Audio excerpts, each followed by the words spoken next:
Ça a changé beaucoup mon rapport au corps, mon rapport à la confiance en moi, mon assurance dans la vie de tous les jours et mon rapport un peu au sport. Je pense que la boxe c'est une jolie métaphore de la vie. Monter la garde, pas baisser les bras, c'est des expressions qu'on a même dans la langue française. Et c'est vrai, la première fois que tu baisses les bras parce que t'es fatigué, tu t'en prends une, t'es là, on va garder les bras en haut, c'est bien. Donc là, après, des fois que t'es fatigué dans ta vie, tu te dis ouais, monte les bras, monte ta garde, ça va bien se passer. Il y en a beaucoup qui parlent avec moi, il y en a même qui m'ont demandé déjà des coachings thérapeutiques, donc vraiment d'avoir. Aujourd'hui, j'ai un gros truc sur le cœur, j'ai besoin de le sortir, je sais pas comment. Est-ce qu'on peut trouver une solution ensemble? Donc s'ils veulent pleurer, ils pleurent. S'ils veulent hurler, ils hurlent.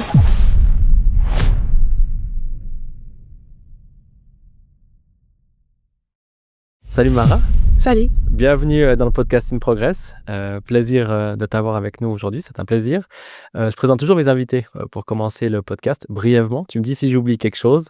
Mara Kapsopoulos, fondatrice de la Salita à Fribourg, coach. Tu proposes des cours de boxe et d'entraînement fonctionnel. On viendra sur ce qu'est un entraînement fonctionnel peut-être après. Tu es porté par une mission forte, démocratiser la boxe et en faire un outil pour que chacun et chacune se sente mieux dans son corps et dans sa tête. Ton style et ton énergie court au cliché, si on peut dire ça un peu comme ça. Tu fais entrer la boxe dans la vie des personnes qui n'y auraient jamais pensé. Ta passion est née sur le ring, mais ton métier s'est révélé en coachant une amie pendant le Covid. Est-ce que j'oublie quelque chose pour te présenter brièvement? Non, je crois que c'est les grandes lignes. Trop bien. Ben, peut-être commençons par la fin de ta présentation pour aussi comprendre. Tu dis que ta passion pour la boxe, donc tu as une vraie passion pour la boxe, ça a été un peu à l'origine de ton projet. Peut-être aussi un peu expliquer quel est ton projet, voilà. Qu'est-ce que ce sport finalement a changé pour toi dans ta vie? Ouf, tant de choses. Et ça a changé beaucoup, beaucoup, beaucoup mon rapport au corps, mon rapport à la confiance en moi, mon assurance dans la vie de tous les jours et mon rapport un peu au sport, dont j'étais pas particulièrement fan Ah, ok. à la base. J'aimais bien, mais j'aimais pas forcément le sport comme on le fait à l'école ou le sport d'équipe qui me stressait vite un petit peu. J'avais pas forcément ni un physique ni une santé très avantageuse pour le faire. Fait qu'effectivement, ça a jamais été quelque chose qui... J'ai toujours été sportive active, mais pas dans le sport comme on l'entend. Et ça a énormément changé avec la boxe. Trop bien. Comment t'en es arrivé un jour à te dire je monte sur un ring? Enfin, juste parce que du coup, c'est hyper intéressant. Parce que je vois que on parlera après de ton compte Instagram. Je trouve qu'il y a des choses hyper intéressantes que tu mets dessus. Et je vois que tu essaies un peu de casser des clichés et je trouve ça hyper cool. Mais ça m'intéresse de savoir, ouais, bah voilà, comment t'es monté sur un ring la première fois? C'était en entrant à l'université. Ok, Ils proposaient des cours de boxe dans le service des sports universitaires. Du coup, on avait accès gratuitement si on était à l'université. Et je me suis dit, bon, pourquoi pas essayer? J'ai toujours eu un caractère quand même, j'ai quand même un caractère assez fort, j'aime bien me dépenser et puis j'aimais bien... J'avais des choses à exprimer, on va dire. Il y avait certaines colères et certains trucs où je me dis, il faut que je trouve un moyen aussi de m'exprimer. Moi, je viens du violon. À la base, je suis violoniste. ah, c'est pas tout à fait le même rapport.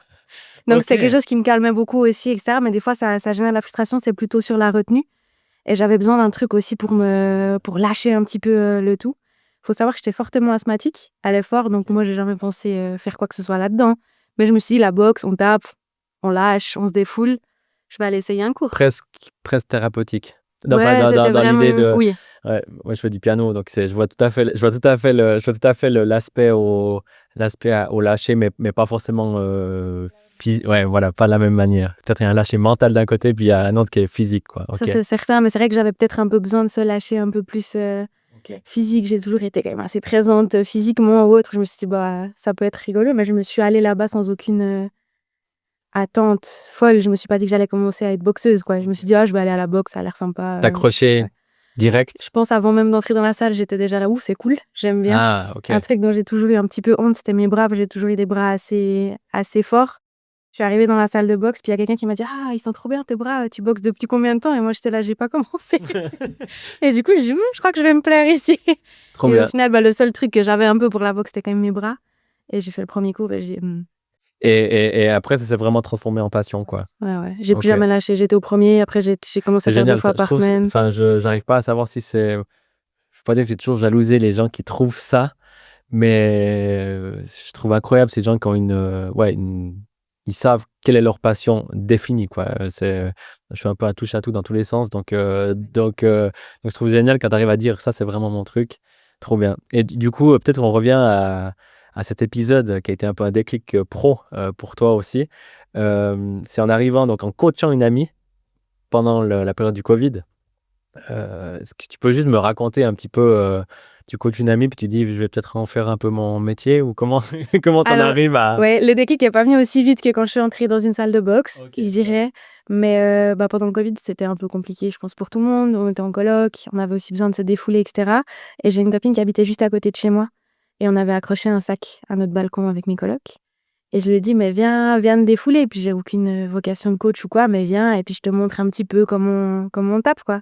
Puis on a fait ça beaucoup pendant le Covid, puis toutes les semaines, puis après on allait au Gansey. Et puis au final, de fil en aiguille, je la coachais assez souvent. Il y en a une autre qui m'a posé la question, j'ai coaché une autre. Mais toujours plutôt, on est deux copines qui allons faire du sport. Ouais. Il n'y avait pas tellement ce statut de je t'enseigne quoi que ce soit. Je me sentais pas forcément légitime à enseigner quoi que ce soit. Puis Très de fil en intéressant, ça. aiguille, c'est venu chercher un peu quelque chose à faire. J'ai raté 2-3 vocations de ma vie. Et je me demandais, il me faut un papier, il faut que je trouve quelque chose. J'ai envie d'un papier, d'une certification quand même pour pouvoir rebondir ou éventuellement que ce soit ma vocation. Mais puis là, il y a des potes qui m'ont dit, mais tu coaches un peu, non? Tu veux pas faire un truc là-dedans? Puis moi, j'étais là, quelle blague. Moi, coacher, je sais pas du tout. Et en fait, c'est bête, Hyper mais c'est intéressant. resté, quoi. Il y a deux choses sur lesquelles j'aimerais rebondir et que ça m'intéresse d'avoir ton point de vue là-dessus. C'est se sentir légitime. Est-ce que, donc, parce que là, juste, ça fait 2 ans que tu coaches maintenant. Donc, la sensation de légitimité, par expérience personnelle, il m'a fallu pas mal d'années avant qu'elle vienne.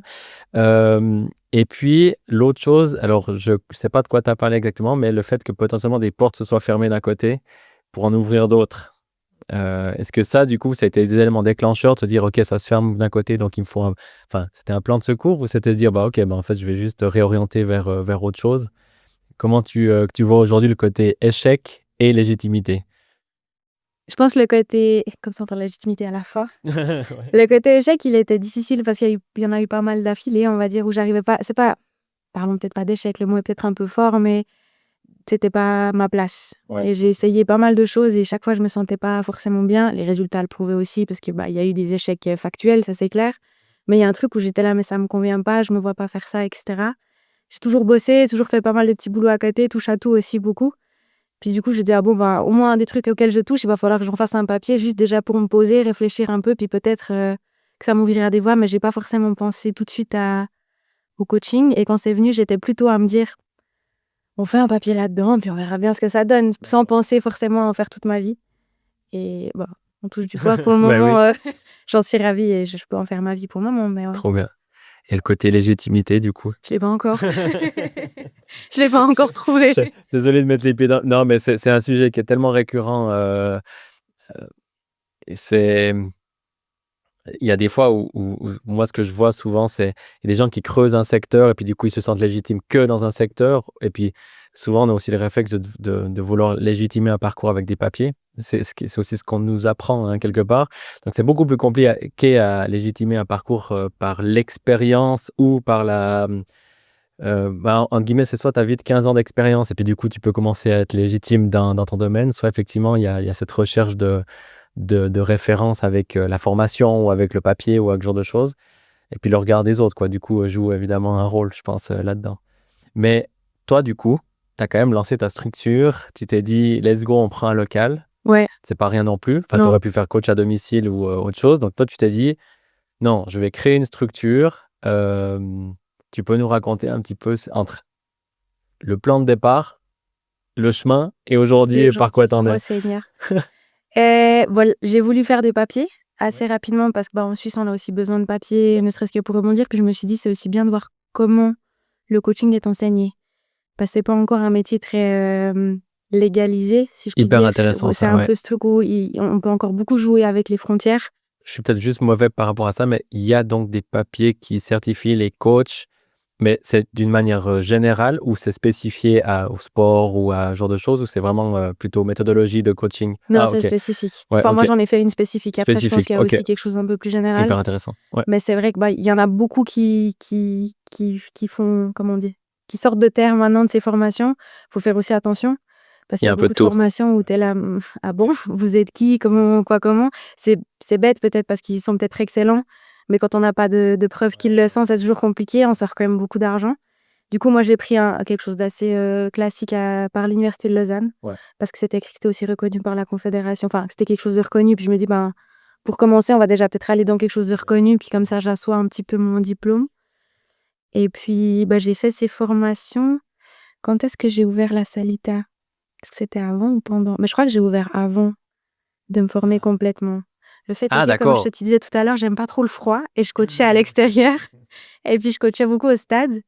Et pendant l'hiver, ils ont fermé le stade Saint-Léonard. Ah d'accord et tu es Et je me suis arrivé dit: «Il va falloir que je trouve une un solution à un endroit moment quoi? donné, quoi». Et au final, j'ai retapé le garage de chez mes parents. OK. Mais à la base, c'était juste parce que j'avais 2-3 élèves, comme ça, enfin des copines, que ma maman boxe chez moi aussi et du coup, je l'entraînais aussi un peu. Puis je disais: «Bah, trop bien, si vous utilisez plus le garage, je peux rénover». Et puis ils m'ont dit: «Ouais», enfin, c'est elle qui m'a proposé. Je dis: «Bah, trop cool, merci beaucoup».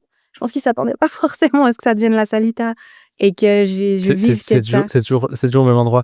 OK et aujourd'hui, juste combien de personnes boxent, ch à la Alors entre Salita? les cours collectifs et les cours privés, je suis à 30 et 40 personnes. Ah ouais. Bah, en Donc 2 ans, ça c'est va. cool, Ouais, félicitations. merci. Ouais, non, c'est hyper bien. C'est, et du coup, le chemin, l'expérience, parce que du coup, bah, tu commences à appréhender le monde, de l'indépendance ou de l'entrepreneuriat, on l'appelle comme on veut. Ça se passe bien? C'est challengeant? Alors je viens de commencer, je viens de Ouais? passer, ça fait depuis mars que je suis full indépendante. OK. Avant, j'étais salariée encore à côté. Pour le moment, c'est génial. J'adore, mais j'essaye de pas m'emballer Ouais. et de surtout aller par étapes. Je veux griller aucune étape, même s'il y en a certaines qui sont moins cool. Je veux pas les griller et aller trop vite parce que je me dis si tu tombes, tu vas tomber de haut. Donc je préfère aller tout tranquille, même si des fois on s'emballe un peu, on se dit: «Ouais, il y a moyen de faire ci, il y a moyen de faire ça». J'essaie de rester assez «petit» entre gros guillemets, mais Ouais. de vraiment monter. Enfin, c'est des stratégies qui sont propres à chacun. Moi, j'ai utilisé la même stratégie, c'est-à-dire que quand un palier était franchi, je sais qu'il était entre guillemets «stabilisé». D'autres alors, j'ai grandi peut-être 15 fois moins vite que quelqu'un qui en 2 ans aurait investi plein d'argent et pris une énorme, c'est bien le même, principe, hein. C'est plus tu deviens grand, plus tu as de charges, enfin, plus tu montes vite, plus tu peux tomber de haut. Donc il y a aussi un équilibre à trouver. Mais, enfin, je te recommande effectivement d'aller étape par étape. Mais après ça, c'est un ressenti. Pas tout le monde est d'accord avec ça, avec cette théorie-là, mais ouais, très bien. Moi, je l'aime bien en tout cas.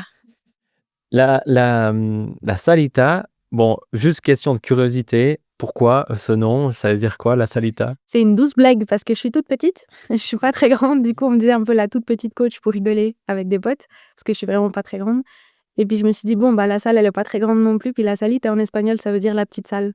Ah Et OK, du coup, d'accord. ben, voilà. En Excellent. fait, on voulait dire la salinha parce que je suis brésilienne, ma maman est brésilienne, du coup, on voulait dire en portugais, mais je suis pas sûre que les gens auraient compris ni réussi à le prononcer. Du coup, on s'est dit: «La salita, c'est bien». OK, Du coup, trop on est bien. resté là-dessus. J'ai vu sur ton compte Instagram, il y a toute une autre dimension en fait que tu amènes à la boxe et je trouve hyper intéressant. Je prends juste vraiment 3 blocs que j'ai sous les yeux, agression et la boxe, surpoids à la salita, enfin, il y a une thématique, aussi par rapport aux femmes, par rapport au rapport à la boxe. C'est quoi un peu pour toi les clichés tenaces, liés à ton domaine d'activité? Et puis, aussi un petit peu comment toi tu vois aujourd'hui, bah, ce que tu enseignes et ce que tu coaches, de différent par rapport à cet univers de la boxe qui peut être très justement, je présume, masculin et voilà? Très moi, je pense que le plus gros cliché, c'est enfin, le plus gros casse-cliché, c'est quand même ma tête. Parce que quand il y a quelqu'un qui arrive, il dit: «C'est qui la coach?» Puis que je lève le doigt, ils sont à se dire: «Ça là?» Genre: «Bonjour». Je suis toute souriante, enfin, je suis un peu je pense que je fais pas trop partie des clichés de la boxe Ouais. dans l'idéal. La boxe, c'est très masculin. Ouais. C'est un cliché et une vérité aussi. Parce que les femmes, ça fait pas très longtemps qu'elles peuvent boxer, ni qu'elles peuvent être reconnues boxeuses professionnelles. Ça Ah fait qu'elles vraiment très, très peuvent peu. Ouais. carrément. Avant les femmes alors je sais pas si elles boxaient, Ouais, ouais, non mais clandestinement on ou autre, mais en s'entend, tout mais cas que c'est reconnu, ça fait vraiment pas très, très longtemps. ah d'accord. On n'est pas en Suisse, je crois que doit faire 30 ans, Ouais, 20-30 ans que OK. vraiment il y a vraiment des noms qui sortent, il y a vraiment c'est vraiment pas beaucoup plus Ouais, vieux que ça. OK. J'ai pas exactement la date en tête de la Ouais, première femme en mais Suisse, mais ça c'est c'est pas récent quoi. donc ça fait que les salles de boxe sont quand même majoritairement remplies par des hommes et je pense que pour certaines femmes, ça peut être bloquant. Oui. Parce qu'on est dans une atmosphère pardon, très masculine et on tape. on boxe quand même, il y a un bout, c'est pas un cliché, on boxe, donc il y a de l'agressivité, il faut sortir un peu la rage, etc. Par contre, elle doit être contrôlée. Quand le coach est bon aussi, la salle, elle est bienveillante. Il y a pas, mais c'est vrai que de prime abord, ça peut faire peur. Ouais. La première fois que je suis entrée dans une salle de boxe après l'Uni, parce que l'Uni, c'est une salle de gym, on est quand même avec les copains de l'Uni, c'est pas des gens qui tu veulent rentres se dans un, destiner à ouais, faire de la c'est boxe. connu, Oui. disons, aussi. Tu rentres dans un univers connu avec des gens que tu Tu connais, restes c'est à différent. l'Uni et il n'y a pas de sac, il n'y a pas de ring, il y a pas de... Oui, on mettait des sacs par la suite, mais c'est pas vraiment cette ambiance dans un garage où il y a 15 gaillards qui tapent sur des sacs méga forts et tout. Et la première fois que je suis descendue chez mon coach actuel, que j'ai gardé donc, mais j'ai cru que je pleurais. J'ai cru que j'ai appelé ma maman, je me sors-moi d'ici, c'est quoi j'ai eu peur, mais rien du tout. Tout le monde était très sympa, mais j'ai eu peur. Ouais, l'ambiance, enfin, comment dire ça, l'atmosphère. Ouais. Ok. L'atmosphère était un peu... Après, je Et suis donc, très dramatique ça pour toi, toujours, ça a été mais... un peu un déclic pour dire je veux trouver un autre axe ou Ouais, je me suis dit qu'il y aurait moyen de faire venir plus de gens à la boxe si l'atmosphère, elle était un petit peu moins cliché, entre Ok, guillemets. hyper intéressant. Mais après, à être connue, je suis restée à la salle. Hein. Donc, l'atmosphère, elle est super à la salle, dans ma salle actuelle. Ouais, Mais c'est vrai que de prime abord, il m'a fallu respirer 3 fois puis me je dire, vois OK, tout à on y fait. va, parce Ouais. que... Et concrètement, comment t'arrives, enfin, est-ce que tu y arrives ok, donc ça déjà, bravo. Mais du coup, concrètement, quels axes ont été importants dans ton approche pour différencier justement, pour un peu péter ces clichés, quoi. Je pense que le premier axe, c'est ma tête. Que Ok, ce soit une petite nana qui coach, ça a rassuré énormément de femmes de venir chez moi. hyper intéressant, ouais. Le fait aussi que je propose de l'entraînement fonctionnel, un peu functional boxing, si je peux me permettre de dire Ok. comme ça, on va inventer un terme, ça va être sympa. Mais ce truc où j'étais pas forcément... je veux pas former des futures combattantes. C'est pas mon but premier. Quand tu S'il y en dis a juste qui veulent, functional oui. boxing, concrètement, ça veut dire. Hop, j'ai fait un petit mix entre mes 2 formations, donc la boxe et l'entraînement fonctionnel. Puis au final, ce que je fais, c'est que j'intègre l'entraînement fonctionnel dans la boxe ou j'intègre la boxe dans mon entraînement fonctionnel, Ok. pour celles qui veulent. C'est-à-dire que mon but premier n'est pas uniquement de former des combattantes qui vont monter sur le ring, mais juste d'utiliser la boxe comme défouloir, comme sport, ok, trop bien. comme plein de trucs. Mais Puis je les pense deux que sont ça... possibles. Bien sûr. Autant une Ouais. qui aimerait le faire de manière. Actuellement, pour la compétition, j'ai pas le papier, Ouais, ok. mais on peut commencer à s'entraîner à se parer, donc entraînement à la compétition. Mais j'ai pas le papier d'entraîneuse de compétition. C'est 100% féminin? Non. Ah! Non, j'ai des mecs. Ah, d'accord. Ah, mais alors, ok, parce que il me semblait que c'était 100% féminin, d'accord. Et du coup, la cohabitation, comment on peut dire ça, ça se passe bien, justement, parce que on pourrait croire, justement, que l'univers que masculin, après, ça peut être justement un peu le cliché homme-femme, mais il faut peut-être pas trop enfin, donc, t'accompagnes hommes et femmes. J'ai plus de femmes, Ouais, largement. Je ok. pense que j'ai un bon 90% de femmes et un petit 10% d'hommes. Ok. Mais j'avais pas envie de faire non plus l'exact inverse. Opposé. Ouais. Ouais, je vois. Ou de faire un extrême inverse où je dis, non, le but, c'est que ce soit une salle où tout le monde est OK. Bien sûr que je savais que j'allais avoir plus de femmes et c'était aussi le but. Et même moi, d'avoir des hommes, au début, j'étais un peu là, est-ce que j'ai vraiment envie de coacher des hommes? Et Ils ça sont quand même va, plus ça? grands. Oui, ils sont tous adorables. Trop Après, je bien. pars du principe un peu qu'un mec qui est OK, entre guillemets, de se faire coacher par moi, qui suis toute petite et souvent plus légère et plus petite qu'eux, c'est qu'il est assez OK aussi, Il est, qu'il a pas ouvert forcément et envie d'aller me Mhm. fracasser la tête, quoi. Ouais. Parce que là, je lui dirais volontiers d'aller chez d'autres coachs qui sont peut-être un peu plus à même d'aller chercher plus loin, quoi, mais... Ce serait quoi le message que tu pourrais passer justement, parce que le ring, quand même, c'est assez impressionnant, hein, pour plus ou moins tout le monde. Ce serait quoi le message que tu pourrais passer justement à quelqu'un pour dire, oser ou tester, ou quels sont peut-être le déclic que toi, comment t'as toi réussi à monter sur le ring la première fois, et puis quel message tu pourrais passer à quelqu'un qui a peur de le faire? Je pense qu'il faut peut-être, pardon, avant de répondre complètement à ta question, il faudrait différencier si tu veux être boxeur, boxeuse, ou si tu veux faire de la boxe. Ok. Et j'avais aussi fait un post là-dessus parce que je trouve intéressant. Il faut pas jouer à la boxe. Il faut pas dire que tu es boxeuse si tu n'as jamais fait un combat, dans l'idée.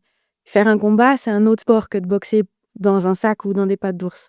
Et ça, j'en ai fait l'expérience. Pendant 2 ans, j'ai fait que des sacs, pattes d'ours, etc. J'ai adoré. Puis le jour où je me suis dit, vas-y, j'ai envie d'aller tester le coup, de s'en prendre une, au final, ça a changé la donne quand même. Hein. C'est pas le même sport du tout. J'ai dit, ah, d'accord, on va peut-être réfléchir 2 minutes quand même. Dans le sens que ça a été une expérience un peu traumatisante? C'est dur. Ah ouais. C'est dur. Et là, tu joues pas. Tu te cognes dessus, quoi. Tu joues pas. Là, mon coach est super par rapport à ça, c'est qu'il laisse pas quelqu'un qui boxe 1-2 fois par semaine venir faire du sparring. Ouais. Pour lui, c'est quelqu'un qui boxe 3 ou 4 fois par semaine minimum, qui a envie de ça, qui va observer avant. Il ne monte pas n'importe qui en sparring. Ouais, il te balance pas comme ça devant quelqu'un. Ouais, non. Par contre, du moment où il te balance, il te balance. Là, il n'y a Ouais, pas bah de... après, C'est c'est de la un peu. boxe, quoi. Bah, t'acceptes Ouais, mais très bien. le carré, quoi. Enfin, Ouais. t'acceptes de rentrer dans la. Si tu montes tes 3 marches, c'est que tu vas monter tes 3 marches et puis que Vite. advienne que pourra dans l'idée. Donc, je pense que j'encouragerais les gens déjà à faire la différence. Ouais. Je peux boxer parce que c'est pas réservé à que les gens qui veulent faire de la compétition. Ouais. Par contre, si je veux faire de la compétition, là, on va avoir une autre discussion. Si tu veux faire du sparring, du contact, etc., pour moi, ça, c'est autre chose. On va avoir une autre discussion. Les femmes qui viennent chez moi, les hommes qui viennent chez moi, je leur demande tout de suite. Tu commences la boxe parce que tu veux boxer ou tu commences la boxe pour découvrir le sport, utiliser ce sport pour son cardio, sa musculature, etc. 95% des gens me disent utiliser la boxe, très bien.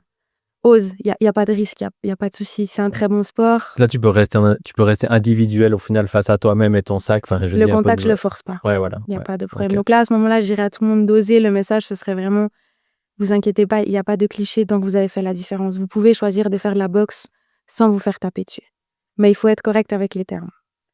On va pas se dire je suis boxeuse. Ouais. T'es jamais montée sur le ring, tranquille.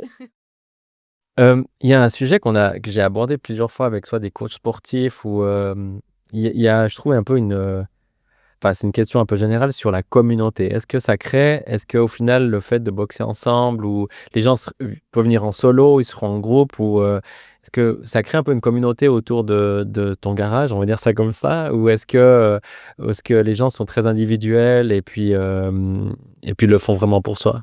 Je pense que vu que j'ai commencé vraiment qu'avec des cours privés et duo, c'est resté assez individuel longtemps. Ouais. Bah, c'était aussi pour ça que les gens viennent. Ils veulent pas, ils ont honte de boxer devant quelqu'un d'autre, ils ont peur d'être ridicules. Surtout que la boxe, c'est vite un sport où, au début, on a l'air un peu débile, on a les bras qui partent n'importe comment, on est là, oh là là, j'ai l'impression de pas savoir coordonner mon corps. Et du coup, je pense qu'au début, c'est resté très individuel. Puis après, j'ai fêté les 1 an et j'ai fait un petit apéro à la Salita. Et là, tout d'un coup, les gens ont commencé à parler les uns avec les autres. Et j'entendais, ah ouais, quand la coach, elle nous fait faire cet exercice et tout. Puis j'ai dit, ah, en fait, c'est joli, c'est cool qu'ils se rencontrent les gens. Et là, j'ai eu l'impression qu'il y a eu, j'irai pas jusqu'à parler actuellement de communauté, mais gentiment quand même. Ouais, enfin, effectivement, bon, ça fait 2 ans, donc ça va se construire, mais je pense que en tout cas, c'est une énorme tendance que nous, on voit dans toutes les entreprises qu'on accompagne, c'est le fait de réunir les gens autour de l'activité ou autour d'un point commun. Et donc, du coup, effectivement, je t'encourage à faire 2-3 événements par année, tu verras, c'est c'est très sympa. Concrètement, est-ce que c'est quoi ta promesse avec la Salita? Dans le sens que c'est une promesse les gens ils viennent pour se transformer mentalement ou aussi physiquement, ou il y a un peu de tout, ou c'est vraiment, comme disaient certains, c'est juste pour se défouler puis lâcher à la fin du boulot. Comment, comment tu Promesse, je le prends définirais? pas à la légère. Ouais. Je promets pas quelque chose dont je suis pas sûre. Ok. Ça, j'aime pas du tout dire, j'aime pas trop ce cliché. De nouveau, pas tous les coachs le font en 3 mois. Vous allez perdre 15 kilos, vous allez avoir votre summer body, ou je sais pas. Ça, j'aime pas. Parce que bah, ça dépend pas de nous, ça dépend de la personne en face. Ouais. Nous, on les aide à arriver à quelque part, mais si eux, ils font pas l'effort, moi, je peux pas faire les pompes à sa place, entre guillemets. C'est un peu toujours ça que je dis. Ouais. Mais la promesse, c'est que je veux qu'ils se sentent bien puis qu'ils aient une heure pour eux. Ok. Dans tous les cas, je vais leur proposer ça avec de la boxe et du sport, évidemment. Mais je veux qu'ils aient une heure où ils se sentent bien, qu'ils redécouvrent un peu leur corps, qu'ils disent en fait, je suis capable de faire ça. Et moi, j'adore quand ils arrivent avec une tête comme ça, qu'ils sont fatigués, qu'ils en peuvent plus de la journée. Et ils sortent, ils sont comme ça, ils sont tout heureux. Et moi, je suis là, ah, là, c'est bon, pari tenu. C'est surtout ça. Après, oui, s'il y a quelqu'un qui me dit, je veux perdre du poids avec ça, on va essayer d'aller dans cet objectif, ça c'est clair. Mais je fais toujours très attention avec le mot promesse. Et je leur mets toujours avec les pompes, c'est pas moi qui les fais. Si tu viens, que tu es régulière, que tu fais les choses régulières, évidemment, là, on peut arriver à quelque chose, mais moi, je vais pas pouvoir le faire pour eux. Je peux vous donner les pistes, je peux vous montrer comment faire, corriger, être sûr que vous fassiez pas mal. Après, j'ai pas envie d'envoyer des WhatsApp, tu viens enfin, j'ai un bout, je suis là, pour moi, il faut que ce soit un moment pour toi et que tu aies plaisir à venir. Si tu plus plaisir à venir, que tu trouves pas ton compte, va chercher ailleurs, ou je te propose quelqu'un d'autre, ou voilà. Ça, c'est un peu Ok. Tu coaches personnellement, hein, aujourd'hui? Oui. Tu as déjà un petit peu envisagé ou réfléchi à demain, dans le sens, est-ce que tu as un souhait parce qu'à un moment donné, ton temps, il est Pas extensible. pas extensible. Donc, si tu coaches en one-to-one ou même avec des petits groupes, imaginons à 2 ou à 3, tu as une idée un peu sur comment tu aimerais développer ton projet pour la suite? Je vais lancer quelques cours collectifs en septembre. Ok. J'en ai eu un cette année qui a relativement bien fonctionné. Donc, je suis contente. Je vais en lancer 3 l'année prochaine. Donc ça, déjà, ça permet aussi pour les plus petits budgets de pouvoir venir toucher à la boxe. Parce que la boxe, c'est pas censé être un sport cher, mais en même temps, en personnel, je peux pas non plus facturer 10 francs la séance, quoi. Ça se Ouais, bien fera sûr. pas non plus. Ouais. Du coup, faire des cours collectifs et déléguer un petit peu. Ah, J'ai déjà quelques rentrer dans la projets. délégation. Exactement. Ça, c'est en cours de préparation. Ouais, il y a Ok. déjà quelqu'un qui m'aide, qui est une assistante, qui est donc ma toute première élève, celle que j'ai coachée pendant le Covid. Et elle m'aide déjà avec les kids, elle m'aide déjà pour les événements. Elle m'a trouvé 2-3 events où elle a coaché avec moi et elle m'a même remplacé quelques cours collectifs où je pouvais pas aller, évidemment avec l'accord de tout le monde et d'elle surtout si elle était OK Trop bien. de coacher. Ouais, trop bien. Tu verras, c'est un joli parcours. Enfin, la délégation est un art, je présume. Et puis, enfin, je présume, je le sais. Tu sais. Mais effectivement, tout dépend aussi de l'objectif que tu as à terme, effectivement. Mais c'est vrai que dans le coaching, au final, la beauté du coaching, c'est que tu peux vraiment, tu as affaire à l'humain, tu connais ton truc et tout ça, mais c'est vrai que c'est toujours toi qui es frontalement au final au front. Et puis si tu tombes malade aussi 3 semaines, ça peut être dur aussi pour le business. Enfin, parce que ton temps est corrélé aussi à ce que tu rapportes, quoi. Donc, ouais. Mais trop bien. Donc, c'est-à-dire qu'après 2 ans, tu es déjà dans une réflexion de délégation et donc, ouais. Ouais, puis je me dis, il m'arrive, je fais quand même la boxe, je viens de commencer la compétition. Ok. Il m'arrive un truc. Ouais. Il y a plus rien, il y a personne. Ouais. Et je me suis dit, là, il faut Ça, c'est l'effet tranquillement Damoclès des vivre. indépendants, Ouais. entre guillemets. On pourra pas y C'est- échapper, ouais. mais au moins prévoir un tout petit peu. J'ai que des élèves super, donc je sais que même si je dois coacher avec un bras dans le plat, je reste assise et je coach. Mais dans l'idéal, c'est quand même de voir un peu sur le long terme, puis pas me flinguer moi non plus. Ouais. Parce que des fois, on donne beaucoup L'équilibre vie on pro, vie oublie un peu. perso. Ouais. Ouais. On s'oublie un peu, puis au final, dans 3 ans, je peux plus voir personne parce que j'en ai marre de tout le monde. Non, je vais essayer de rester assez lucide. Et la délégation, c'est dur, mais je crois que c'est un peu la solution sur le long terme, quand même. Si on veut vivre sur le long terme, d'avoir quelqu'un de confiance et tout. Trop bien. Il y a un autre sujet enfin, plutôt, ma question est la suivante, c'est que maintenant, ça fait 2 ans, donc que tu as construit ça. C'est un mouvement. On dit généralement, c'est 3 ans, 3 à 5 ans pour arriver à un palier de stabilité. Au jour d'aujourd'hui, c'est quoi les leçons, les premières leçons que tu peux en tirer de ce parcours? Qu'est-ce que tu t'attendais pas, par exemple, qui t'est arrivé, ou qu'est-ce qui a été plus compliqué que prévu dans ce chemin entrepreneurial quand même, parce que c'est ça. Gentiment, ouais. Oui, non, Ouais, mais c'est ça l'est. Je pense que je m'y attendais, mais qu'il faut quand même le vivre pour le comprendre. C'est le côté humain. Il est aussi beau que dur. Hyper C'est-à-dire intéressant. on a beaucoup de reconnaissance. Et ça, c'est génial. Tu rentres à la maison, tu sautilles parce que t'es là, waouh, j'ai bien fait mon travail, les gens, ils sont contents. Et il y a des jours, c'est dur. Les gens, ils sont, je sais pas, ils sont de mauvaise humeur. C'est pas forcément de ta faute non plus. Mais on doit aussi beaucoup porter. Et il faut beaucoup se protéger quand même. Il y a des fois, au début, on a quand même envie de se faire connaître. Alors on dit, ah, mais non, mais on fait un peu plus long ou on fait un peu plus ci. Et au final, on fait plus. Puis à la fin de la semaine, on se rend compte qu'on a bossé 70 heures la semaine, Ouais. qu'on est fatigué, qu'on n'a pas pu aller s'entraîner, etc. Puis là, pour moi, ça a été difficile de gérer entre vie pro et vie perso. J'ai toujours bossé beaucoup et je me suis toujours donnée à fond dans mes boulots. Mais là, c'est encore plus difficile parce que t'as pas l'impression de bosser, vraiment d'aller au bureau, etc. Ouais, je vois. Parce que c'est toi qui fais. Du coup, tu comptes pas. Et c'est encore plus difficile, Et je trouve, à surtout quand ça gérer. vient d'une passion. Exactement. Parce que quand ça vient d'une passion, tu as une forme de... Ouais, comme c'est ta passion, tu te sens presque illégitime de dire que c'est du travail. Et ça peut être très, très compliqué. Moi-même, j'ai eu longtemps beaucoup de peine à mettre des limites claires et nettes. Ce qui est très compliqué, c'est que, alors, soit c'est la loi de Pareto, soit c'est ce qu'on appelle le 80-20, c'est que sur 10 personnes, tu vas en avoir 8 ans de super souriantes qui vont t'amener beaucoup d'énergie. Tu vas en avoir 2 qui tu vas donner 10 minutes de plus, 1 heure de plus, ça gratuit et machin, qui vont déjà pas le reconnaître. Puis, tu vas avoir peut-être 2% ou 20% de personnes ou de situations qui vont te générer 80% de ton stress. Et ça, c'est vrai que de réussir à dire non ou de dire non, il y a une limite. Et en fait, ça peut prendre du temps. Et ça peut prendre du temps, mais par contre, je dirais presque, c'est une obligation légale par rapport à la santé mentale aussi de l'indépendant et de celui qui offre le service. Parce que sinon, entre guillemets, tu te fais un peu bouffer. Enfin, tu vois, c'est comme tu as dit avant, c'est miette par miette, mais au bout d'un moment, il y a beaucoup de choses qui ont été données. On fait le bilan, on se rend compte Ouais. que c'était beaucoup finalement. Ouais. Ouais. Et enfin, donc, hyper intéressant. je t'encourage à continuer sur le chemin-là parce qu'effectivement, la clé de mettre un cadre au final, il est OK. On a le droit de dire ça commence là, ça se termine là, C'est ou même mieux. c'est même mieux, Les gens, ils sont plus en confiance aussi quand le cadre il est posé. clairement. Maintenant que j'en mets Ouais. plus, je me dis, ah, mais en fait, ça dessert pas du tout ma cause, c'est même l'inverse. Ouais. Et je trouve il y a quelque chose qui est hyper intéressant en plus, tu as un local, donc tu peux en plus le schématiser avec une vision dans un box.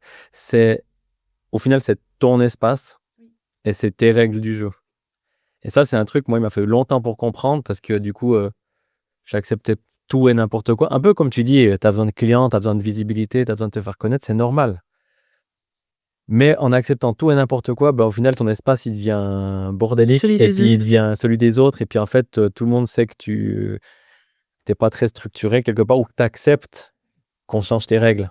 Et ça, c'est un truc vraiment, je trouve, enfin, que j'encourage tous les jeunes entrepreneurs ou indépendants, c'est à structurer leur cadre et savoir où elles sont les limites, quoi. C'est clair. Mais enfin, toi, c'est ta salle de boxe, moi, c'est mon agence, mais c'est bien le même schéma, quoi. Oui. Et il faut, même pour toi et même pour les autres aussi. Clairement. Je trouve que c'est plus facile quand les gens ils savent à quoi s'attendre, qu'est-ce qui se passe, quand est-ce que c'est fini. Et après, quand tu donnes quelque chose, du coup, c'est une surprise. C'est cadeau. Ouais, Plutôt que de exactement. ça Ouais. leur est dû. Et moi aussi, je le fais avec plus de plaisir aussi, je pense. Ouais, Si je veux offrir quelque promettre chose. moins, mais délivrer plus. Plus. Je préfère dans ce sens-là. C'est ouais. Une question, on a déjà un petit peu parlé avant. Le syndrome de l'imposteur, ça te parle? Oui, beaucoup. Tu as réuni quand même, alors je vais aller droit dedans, comme ça va être plus simple. Je vais mettre les 2 pieds dans le plat. Tu as réuni plein de clichés ensemble pour justement aller à contre-pied d'un courant. Donc, on parle d'une femme qui fait de la boxe, dans un garage. Moi, j'adore parce que je trouve que c'est frais, c'est dynamique et puis c'est exactement ce qu'on devrait voir plus souvent partout. Ça casse un peu les clichés justement, mais à contrario, il y a un humain, enfin une humaine derrière qui doit l'assumer ça. Comment tu gères au quotidien justement cet effet un petit peu de... Enfin, tu te sens à l'aise avec ça va de mieux en mieux ou cet effet un peu d'être imposteur coach? Je pense que c'est comme tout. Il y a des périodes où ça va très bien, où je me dis non, je fais bien mon travail et c'est cool. Puis il y a des périodes où je me dis mais qu'est-ce que je fais? Pourquoi les gens ils viennent chez moi? Je dis mais mon Dieu, j'ai envie d'aller me cacher à 8 kills. Mais je pense que ça dépend un peu des semaines. T'es fatigué, t'as fait un bon combat, il y a plein de trucs. Mais je pense que comme tu dis, j'ai bien réuni tous les ingrédients pour que ce soit le plus difficile possible parce que les syndromes de l'imposteur, je pense qu'on l'a tous. Ouais. Et je pense qu'il est pour tout le monde plus ou moins difficile. Mais c'est vrai que j'ai pas été dans la case la plus facile parce que je suis une petite nana. Je suis assez seule. Les formations de boxe, on était 3 filles. Ouais. Et il y avait 15 gaillards où t'es un peu là. Bonjour, c'est moi, je viens aussi coacher. Et faut avoir un peu les épaules quand même, puis savoir où on va. Parce que si on sait pas, on se Ouais. fait quand même assez bouffer. Mais je pense que si tu arrives dans ta situation, effectivement, tu as pris plusieurs paramètres quand même assez compliqués, et puis, mais à passer dessus, alors soit ça va venir par l'expérience, soit ça va venir par... Enfin, ce qui est bizarre avec l'effet de l'imposteur, c'est que plus tu as d'expérience, plus tu ressens l'effet. En fait, c'est ça qui est très étrange. Au début, souvent, quand tu es, alors désolé du terme, mais incompétent ou que tu connais pas quelque chose, tu as l'impression d'être le dieu Tu vois pas de tout ce qu'il y a à l'Olympe parce que savoir. tu sais pas tout ce qu'il y a à savoir, puis tu crois qu'en ayant chopé un concept, tu as compris la vie. Puis plus tu prends en expérience, plus l'effet s'amplifie. Et c'est hyper perturbant, ouais, parce que même moi, après 15 ans d'expérience, des fois, j'ai l'impression que quand on parle de communication, de marketing, que je suis encore pas légitime. Et je dis, non, mais attends, ça fait 15 ans que je fais ça. Mais c'est un effet qui est hyper important. Alors, je dis ce que j'ai compris, quoi. Donc voilà, mais pour moi, c'était corrélé avec la confiance en soi, en fait. Et on m'a fait faire un exercice une fois qui m'a vraiment beaucoup aidé. C'était de me faire noter qu'est-ce que les gens pourraient dire de pire. Enfin, ce serait quoi les pires commentaires ou les pires saloperies ou les pires trucs qu'on pourrait dire sur moi. Puis je les ai vraiment notés sur une liste, Ça faut une un feuille. whisky pour noter parce que... Hein? Ça faut un whisky. J'invite tout le monde qui nous écouterait à faire l'exercice s'ils ressentent ce syndrome-là. Parce que franchement, j'ai noté. Alors, il y avait des trucs sur le physique, il y avait des trucs sur comment je parlais. Parce qu'au début, ce podcast, j'avais peur de le lancer. Enfin, c'était la même idée, tu vois. Et il y avait plein de trucs sur, voilà, parole, physique, blablabla. Puis en fait, liste par liste, je répondais dans l'autre sens. Puis en fait, je me suis rendu compte que c'était pas si important que ça. Et qu'en fait, ces commentaires m'atteignaient très peu. Et en fait, que du coup, c'était OK. Et enfin, c'est un exercice qui m'a beaucoup aidé en fait pour dire, merde, en fait, moi, je fais mon truc et je veux le faire à ma sauce et c'est OK. Et en fait, les rageux, enfin, il y en aura toujours, mais voilà. Alors moi, l'exercice, ça a été de monter sur le ring, faire un combat. Ouais, hyper Et ça, intéressant. c'est... Mais ce qui m'intéresse, c'est que t'es monté sur le ring, ce qui te faisait le plus peur, c'était la personne que t'allais boxer ou aussi potentiellement les gens qui regardaient autour? Je pense plus les gens autour que Ouais, la tu vois, personne, ça, c'est en hyper intéressant. l'occurrence. En fait, la personne, il y a peut-être une petite raison à cela, c'est que la personne, c'était une femme. Et que OK. vu qu'on est peu de femmes dans les salles de boxe, j'ai l'habitude de boxer avec des hommes. Et je Ouais, me suis dit, OK. en fait, une femme, ça, de toute façon, ce sera moins pire. Alors que tu vois, le challenge, il est quand même sur le ring.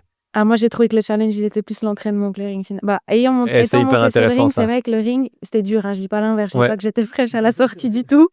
Mais j'ai trouvé la préparation beaucoup plus difficile que le combat en lui-même. Mais ce combat, il m'a apporté énormément de confiance et aussi un peu moins d'imposteurs. Mais si tu devais décrire ce qui t'a fait peur parce que là, c'était quoi le regard des gens? Enfin, pourquoi t'avais peur de l'extérieur du ring? Parce que, en fait, j'aime bien la métaphore que t'es en train de créer parce que c'est une métaphore de la vie. T'as plus peur de comment les gens vont te regarder que concrètement de l'action que tu vas mener. Oui. Tu vois ce que je veux dire? Oui. Parce que l'action, en final, c'est boxe. Après, j'avais quand même un peu peur de me prendre un KO. Oui, évidemment. Mais Mais je ça trouve que reste c'est une assez belle métaphore, en fait. T'avais peur de mal boxer, que les gens te jugent, qu'ils disent elle fait faux. Ouais, alors ça, effectivement, toujours. Parce qu'il y a des juges, hein, littéralement. Il y Ouais. a 3 juges, puis tu te dis, t'as quand même pas envie de passer pour une bleue qui sait pas boxer. Puis j'avais invité deux copines et un pote aussi qui était venu. Et je me suis dit, j'ai pas fait tout ça pour qu'ils me voient sur un ring et qu'ils se disent, mais elle fait quoi? Elle balance ses bras n'importe. J'étais là, je peux pas. Et ils sont là, il faut que je boxe, quoi. Au final, j'ai pris un plaisir fou. J'ai adoré ce combat, c'était génial. Mais c'est vrai que j'ai eu plus peur au début d'avoir invité des potes que de boxer. Ouais. Après, quand je l'ai vu sortir du vestiaire, je faisais pas tellement la Ouais. maligne. Et ça s'est bien passé. Très intéressant. Beaucoup de sportifs d'élite qui ont affaire à ça. Je lisais une interview sur le tennis, typiquement, qui disait de casser certaines barrières où tu arrives d'un coup tu passes de petits tournois mineurs où il y a personne autour de ton cœur à te retrouver à Roland-Garros ou dans un grand chelem avec les stades pleins. En fait, beaucoup de joueurs disaient que la case à casser était purement que mentale. C'était pas du tout dans le jeu ou c'est le rapport justement à Parce que le jeu, à il ces le fait regards. tout le temps, en Ouais. fait. C'est juste que les gens, ils regardent, en fait. Ouais, mais Mais sur le ring, dès que je suis montée, c'était assez fou parce qu'il y avait... J'entendais plus rien. ouais. J'entendais qu'un truc, c'était la voix de mon coach. Tu vois, là, tu refais une autre belle métaphore, je trouve, sur la vie, c'est de se dire que c'est le avant le combat. Donc, ce qui se passe de ton vestiaire au ring, qui est presque le plus dur, c'est le chemin. C'est le chemin pour y aller qui est plus dur. Puis une fois que tu es dans l'action, T'oublies, tu boxes. tu mets les entonnoirs et puis du coup, le reste devient flou et tu es dans ton... Et souvent, ce qui arrête beaucoup d'entrepreneurs ou de gens à créer leur projet, c'est le chemin. C'est le fait de se dire, qu'est-ce qu'il va dire lui les 3 premiers mètres? Qu'est-ce qui là, peut-être que je vais m'accoubler, je vais encore tomber à genoux avant de monter sur le ring, et cetera, et cetera, et cetera. Ça, c'est une vraie crainte, hein. Et en fait, souvent, tu oublies la finalité qui est de boxer pour dire, j'ai trop peur du... Donc je trouve que c'est une très, très belle métaphore. Ça me parle beaucoup, en tout cas. Je pense que la boxe, c'est une jolie métaphore de la vie. Ouais. De base, monter la garde, pas baisser les bras. C'est des expressions qu'on a même dans la langue française qui, au final, reprennent la boxe. Et c'est vrai, la première fois que tu baisses les bras parce que t'es fatigué, tu t'en prends une, t'es là, on va garder les bras en haut, c'est bien. Ouais, puis souvent, si tu laisses les bras en bas, t'en combien de deuxième, hein? Oui. Donc là, après, des fois, quand t'es fatigué dans ta vie, tu te dis, ouais, monte les bras. Monte ta garde, ça va bien se passer. Ouais, c'est vrai, hyper intéressant. T'arrives à, comment dire, justement, avant, tu parlais de la vie privée.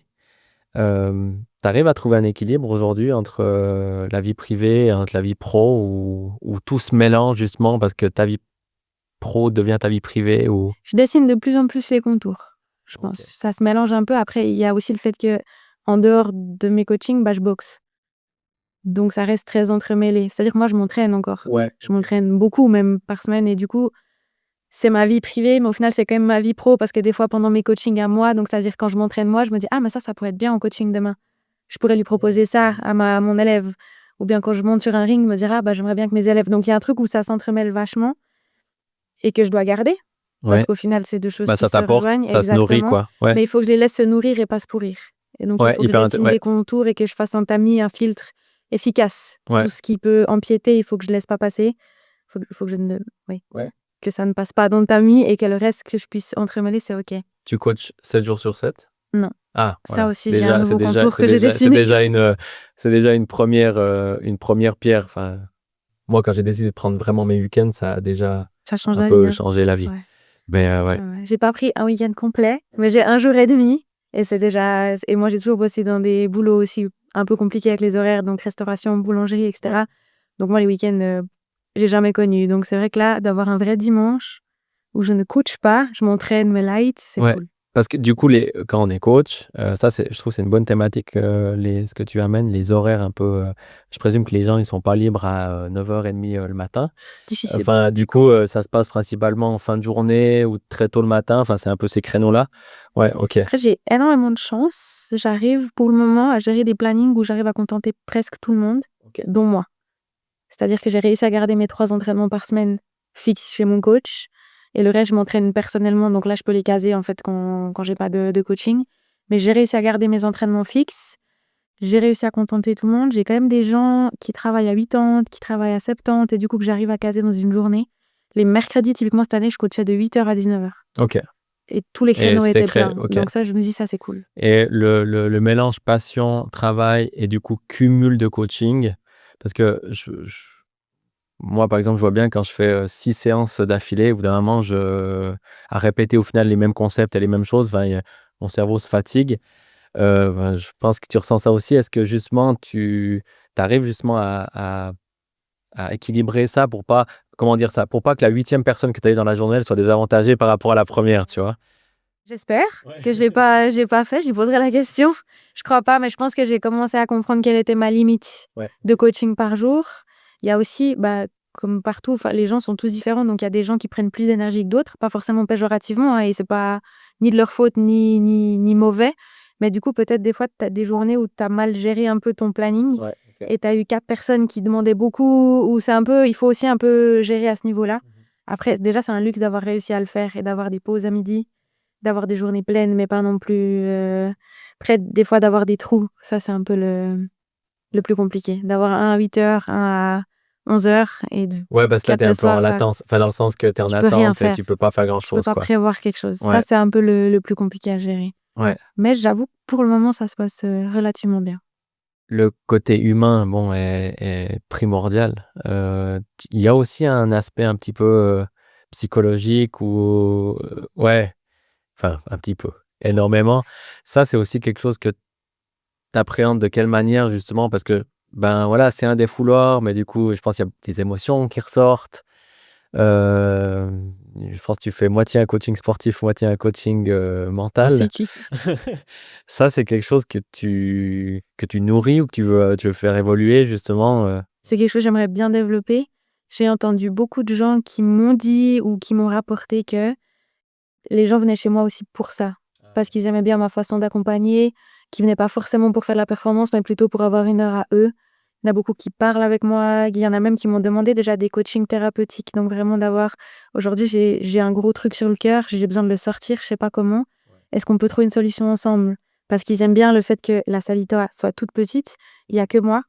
Donc s'ils veulent pleurer, ils pleurent. S'ils veulent hurler, ils hurlent. Il y a un bout où je vais pas être jugeante. Je vais juste leur faire sortir ce qu'il y a à sortir avec la manière que je connais. Après, je rappelle toujours, je suis pas psy.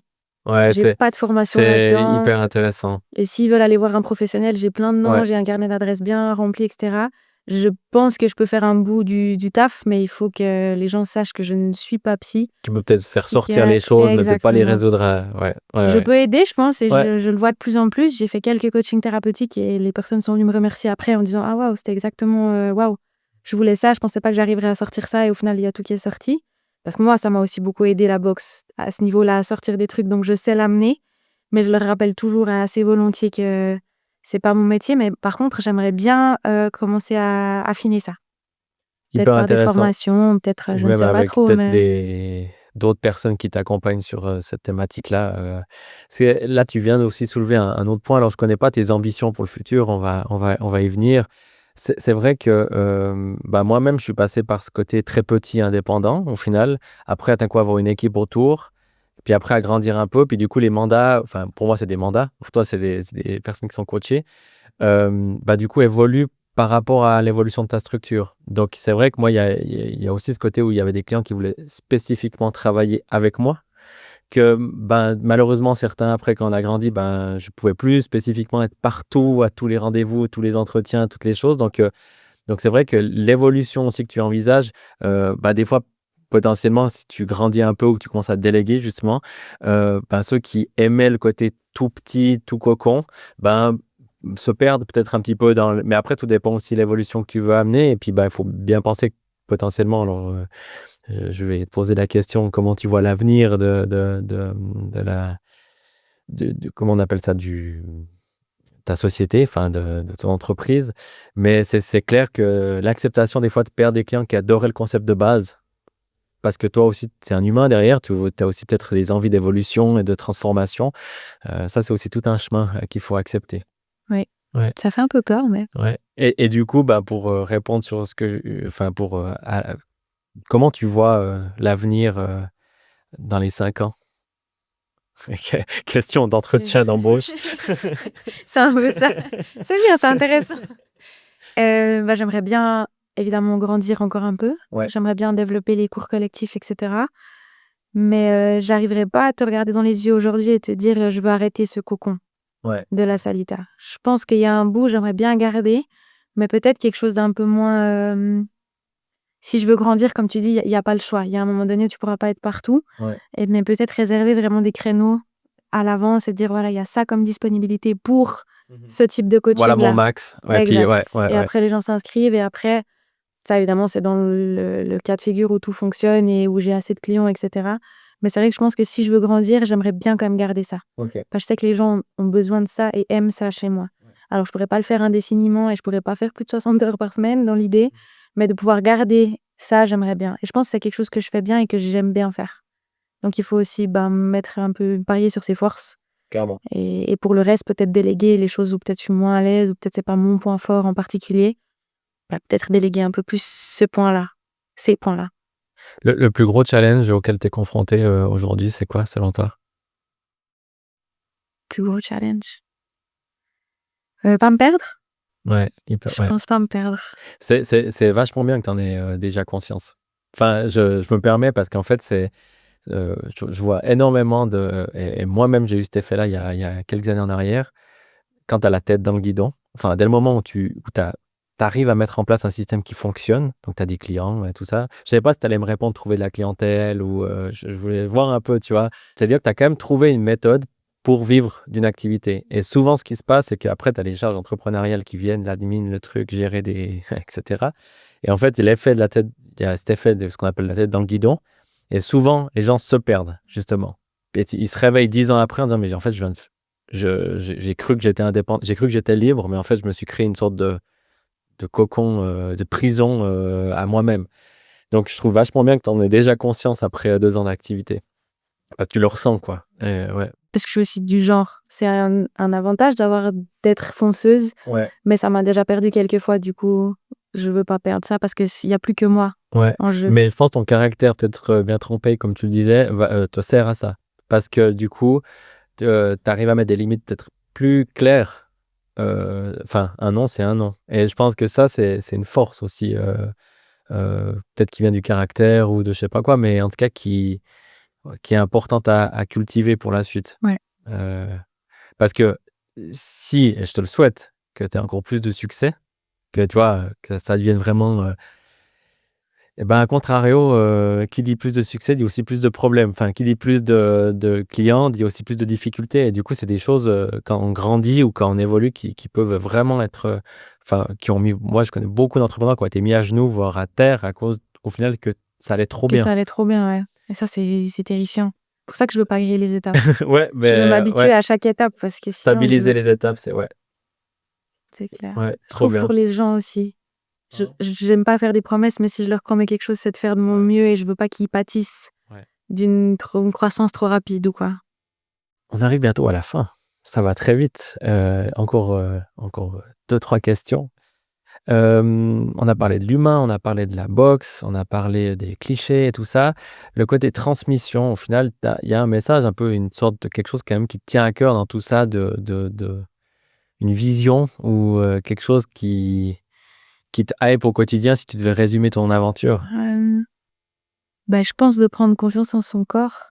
On est quand même dans une société où on fait pas forcément tous beaucoup avec notre corps, où on fait trop. Des gens qui travaillent à 100% et qui font 8 marathons, 14 trails et tout, et des fois c'est presque un peu trop et on se blesse. Alors qu'il faudrait quand même qu'on vive un peu en harmonie avec notre corps parce qu'on en a qu'un.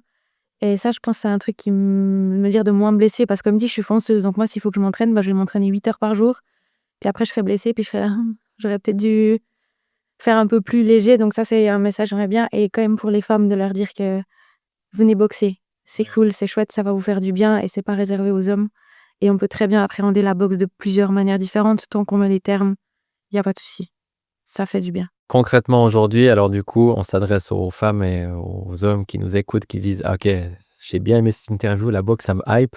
Concrètement, c'est quoi? Ils lancent un coup de téléphone et puis. J'ai pas mis mon numéro privé Ouais. parce que j'en ai qu'un, et je D'accord. voulais Alors, justement ils écrivent ils écrivent un mail. Ils écrivent un mail, Ou sur un Insta. mail et puis après, vous regardez pour faire un coaching. Exactement. Et puis, Cours d'essai. on c'est où dispute. exactement à Fribourg? À Fribourg, dans le quartier de la Vignetta. Ah ouais, Quartier de la Vignetta. ok. Magnifique. À ce coup-ci, on arrive vraiment à la fin. Je termine toujours par la même question à tous mes invités. S'il y avait quelque chose qui te tient à cœur, vraiment un message profond, quelque chose que tu aimerais transmettre aux personnes qui nous écoutent aujourd'hui, ce serait lequel? Merci. Merci et boxer. Merci et boxer. Magnifique.